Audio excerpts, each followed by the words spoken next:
Argentine তারকা ডিমারিয়ার পর এবার সে পথেই হাঁটলেন লুইস সুয়ারেজ। উরুগুয়ের হয়ে পেয়েছেন সর্বোচ্চ গোল স্কোরারের খেতাব। বর্ণাঢ্য ক্যারিয়ারে জাতীয় দল ও ক্লাব ফুটবলের হয়ে 491টি গোল ও 269টি অ্যাসিস্ট করার রেকর্ড রয়েছে তার। সুয়ারেজের বিদায় মুহূর্তে বিশেষ বার্তা দিয়েছেন বিশ্বকাপ জয়ী লিওনেল মেসিও। দীর্ঘদিনের বন্ধুত্ব ও ক্লাব ফুটবলের প্রায় এক যুগ বন্ধুত্বপূর্ণভাবেই কাটিয়েছেন এই দুই তারকা। গত সোমবার আন্তর্জাতিক ফুটবল থেকে অবসরের ঘোষণা দিয়েছেন তিনি। আজ শনিবার প্যারাগুয়ের বিপক্ষে খেলেছেন জাতীয় দলের ক্যারিয়ারের সবশেষ ম্যাচটি। যদিও বিশ্বকাপ বাছাই পর্বের ম্যাচটিতে তার দল প্যারাগুয়ের বিপক্ষে জয় ছিনিয়ে আনতে পারেনি, ফলে সুয়ারেজের বিদায়ী ম্যাচ শেষ হয়েছে গোলশূন্য ড্র নিয়ে। এর মধ্য দিয়ে 17 বছরের আন্তর্জাতিক ক্যারিয়ারের ইতি টানলেন সুয়ারেজ।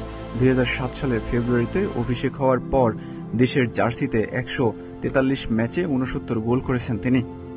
প্যারাগুয়ের বিপক্ষে আজ জয় পেলে হয়তো তার বিদায়টা আরও সুন্দর হতে পারত। এদিন সপরিবারে মাঠে হাজির হন সুয়ারেজ। গ্যালারি ভর্তি সমর্থকদের অভ্যর্থনায় আবেগঘন মুহূর্তে শেষবার জাতীয় দলের জার্সিতে নিজেও কেঁদেছেন, কাঁদিয়েছেন পুরো ভক্তকুলকে। শেষ ম্যাচে পুরো 90 মিনিটে মাঠে ছিলেন সুয়ারেজ। ম্যাচের শুরুতে স্টেডিয়ামে যখন লুইস সুয়ারেজ ঘোষণা করা হয়, তখন করতালিতে ফেটে পড়ে পুরো স্টেডিয়াম। খেলা চলাকালে তাকে উদ্দেশ্য করে গ্যালারিতে বারংবার লুচো লুচো স্লোগান ওঠে। সুয়ারেজকে বিদায়ী অর্ঘ্য দিতে বিশেষ অতিথি হিসেবে এসেছিলেন উরুগুয়ের কিংবদন্তি কোচ অস্কার তাবারেজ। তবে সুয়ারেজের জন্য চমক হিসেবে আসে মেসির রেকর্ডকৃত এক ভিডিও বার্তা, যেখানে বার্সেলোনা ও মিয়ামি সতীর্থ তাকে বিদায়ের অভিবাদন জানিয়েছেন। বন্ধুর জন্য পাঠানো ওই বার্তায় মেসি বলেন, এই বিশেষ দিনের জন্য আমি ভিডিও রেকর্ড করতে চেয়েছি। দিনটি তোমার পরিবার ও উরুগুয়ের জন্য অনেক তাৎপর্যপূর্ণ ও বিশেষ, কারণ দেশটির ফুটবলের জন্য তুমি অনেক কিছু দিয়েছো।